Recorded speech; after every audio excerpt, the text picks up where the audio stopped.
all those couples are toxic for each other.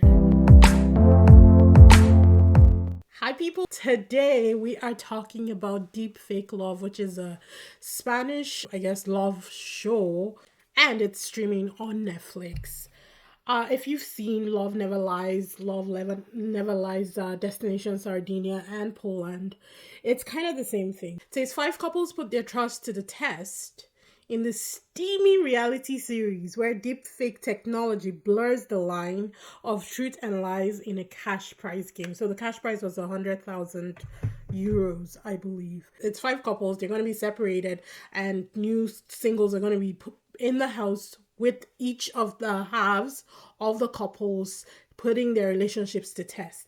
And they use deepfake technology, so they basically use AI to slap their face on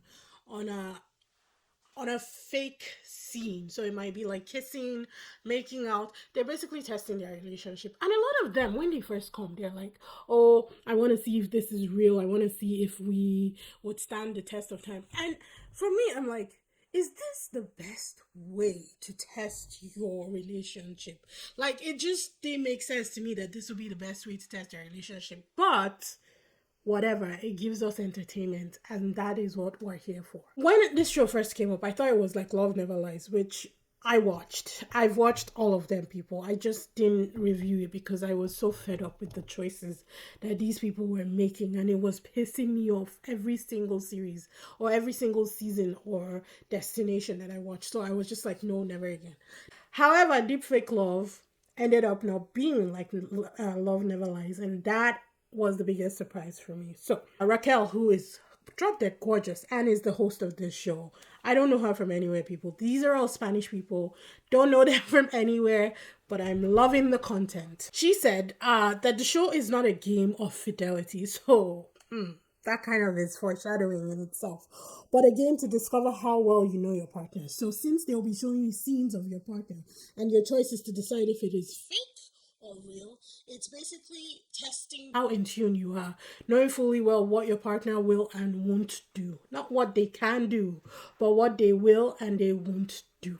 Now there are five couples, but the only one and only gay couple in the house decided that the money was not worth it, and they cut out before the grand prize was announced. So I'm going to focus in on the four couples that were left. So we have Ida and Manuel, Gabriela and Hel, Paula and Harvey, and then Isa and Ruben. Let's start with Ada and Manuel, which these guys were hypocrites, both of them. They were both movie mad, both of them. Like, the girl it even got so serious that Ada was fighting with one of the other girls over Torres, who was the single that they brought into, one of the singles that they brought in to test them. So these two women, and that was Gabriela and Ada, who are in established relationships, who came here to test their relationships, were busy arguing over who they wanted to over who would be allowed to get to know Torres, the single guy who was brought in. When I saw that, I was just like, you know what, this is just it. This is the end. Like, what is the point? What is the point of being in a relationship if this is what you guys are doing? This is more than movie mad. In fact, I don't even know how to describe it. But don't even get me started on Manuel and what he was doing and saying in the house. One thing that this shows prove is that the couples that come are not meant to be together at all. Like, they should not even be they should not be entertained on these shows. But it is good. I guess it's good TV if you look at it from a different point of view. So Aidan, Manuel, he came in too hot when they were at the end there. Like, it was a little bit too much for me. Knowing fully well that you'd been kissing up on two women, yeah, because I think he was the one who made out with Sarah and Valeria. He was kissing up on two women. Yes, Ada was getting it down with Torres, and she was really, getting into things with him. But this guy was kissing two women, and he came in so hot and bothered, like he had the right. I just, honestly, the two of them were hypocrites, and I just didn't want to see them. In fact, Ada pissed me off from the very beginning. I was like, you should not be in a relationship. I don't believe or trust that you guys are in a relationship. This is just like your 5 minutes of clout, which you're entitled to. You worked hard, you did the hustle, but don't piss on us and call it rain. That's all I'm saying.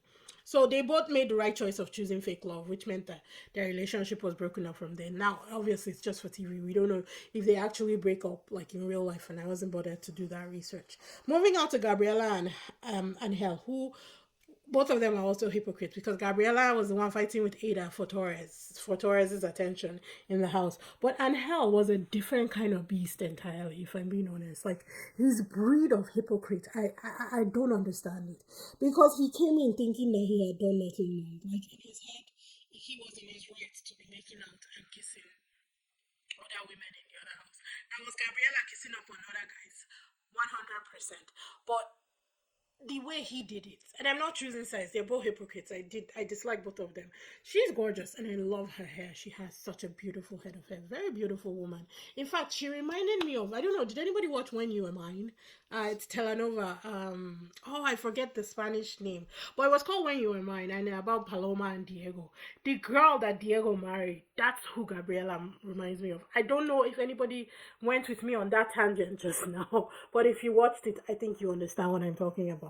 Anyways, I didn't agree that her and Carlos were like, she said went on with Carlos as a revenge because she saw what Angel was doing in the house. But I don't believe that one bit because she was already fighting and moving mad with Ada, looking for Torres's attention. So that's all BS to me. Anyways, he chose real love in the end, but she chose fake, which meant that the relationship was broken up. And then we move on to Paula and Javi. And Paula started out really like good with Lolo. Lolo was the guy that she was liking. He had a beautiful head of hair. He was all about her. He was actually extremely respectful, to be honest. I think Lolo really, really liked her, if I'm being honest. As she started out, PG with him and kind of escalated at the more videos that they showed them about their spouses, right? Because it's I don't know if it was weekly. I don't really know what the length of the show is, but they would pull them into this white room and show them real and fake videos, and they had to decide, right? So, with each video that she saw from her spouse, things escalated with Lolo, and to the point where she kissed Lolo, but I think she only kissed him once. Not excusing it. I just think that Paula showed a lot more restraint than Javi. Because Javi was the biggest idiot, honestly.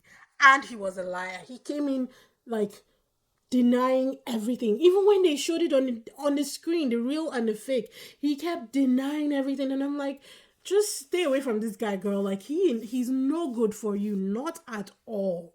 He was the worst to me. Personally, he was the worst because I just didn't like the way he was moving. He chose real, but she chose fake.